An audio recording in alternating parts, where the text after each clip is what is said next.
Welcome to Data Summit 2016 in New York City. I'm Stephen Faig, Director at Database Trends and Applications in Unisphere Research, here with Jeff Carr of SlamData, Chuck Ezell of dataVail, and Gigi of dataVail. How are the needs around developing solutions quicker changing the capabilities enterprises need around data warehousing? So there are a lot of different challenges that we face when we're getting data out of all these ERP systems, CRM systems. Oracle EBS, for example, is a powerful system. There's a lot of great relational data there, but getting it into the data warehouse takes a lot of transformative processing, a lot of energy related to extracting that data, transforming it, and loading it into the traditional warehouse that we have today, this star schema structure. And once we get it in there, we've got to be able to present it, and then we've got all the other issues on the other end of how do you then deal with the performance problems and other things related to our star schema, our structure with performance, or even the end-to-end development of trying to capture things like our perishable insights. So with this whole ETL process, there's a lot of energy involved in monitoring and developing, and when the jobs fail, there's a lot of issues or daily activity wrapped around just making sure these things run. So what we wanted to do in our presentation was say, look, is there a better way? Is there a way we can eliminate this energy and structure that we have around transforming this data? Because here we have this opportunity to introduce a very unstructured JSON type database, perhaps a Mongo database, and we can extract the data and not do all the transformative activity, drop it into some type of great NoSQL data store. But then we have a problem. So we've got all this great data, all this JSON data that's in this Mongo database, for example. Well, what do we do with it? We've got to represent it. We've got to be able to present the analytics from it. And so we wanted to also present some other options of how can we then transition from just having a lot of JSON data into a way to represent this data in a nice analytical way. So we can run all data exploration like SAS, JUMP, or even simpler reports without having that entire ETL process. We can use something like SlamData, which works great with MongoDB. And we can have all the interactive reports quickly in time. So that's the, I think, fastest time to market we can have.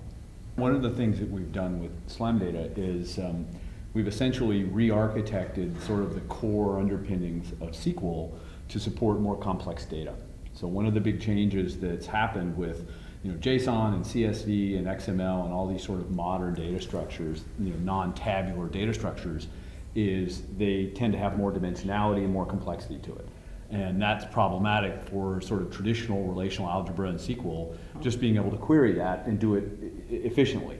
And so one of the core innovations in SlamData is we've actually re-architected into what we call SQL squared, which is essentially, it's a superset of SQL in that it supports all of the traditional things that we would expect SQL to do. So we haven't created a new language. It's the same SQL that we already sort of know and love. Right. But we've added some additional operators on top of it, very, very discrete number of operators on top of it that allow us to deal with things like arrays and nested data and all of the sort of complex things that you see in JSON and XML and these other kinds of modern data structures.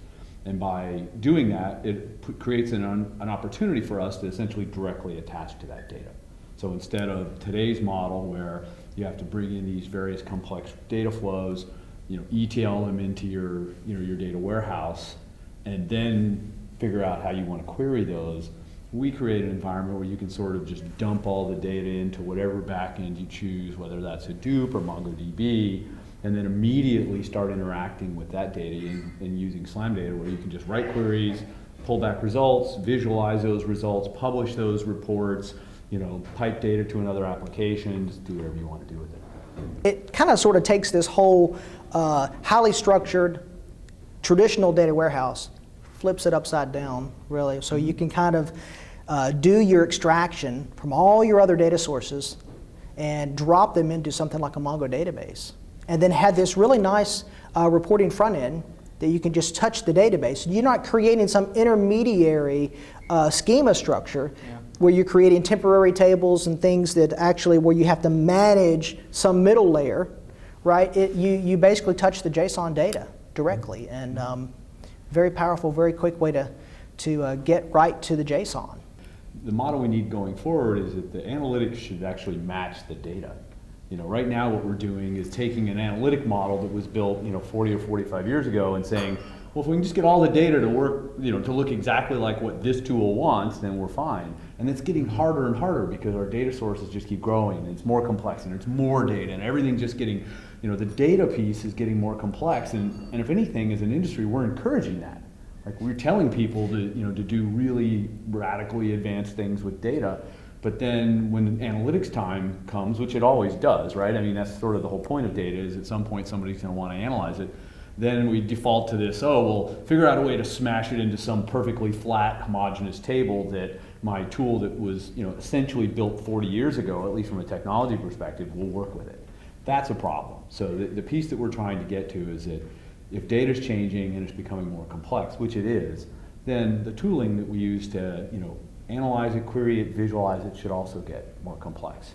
And that's what we've really tried to do, and I think we've made a lot of progress there, and I'm sure there's other people working on the problem as well. But it's the mindset of we need to bring the tooling and the analytics along with the changes in the complexity of the data.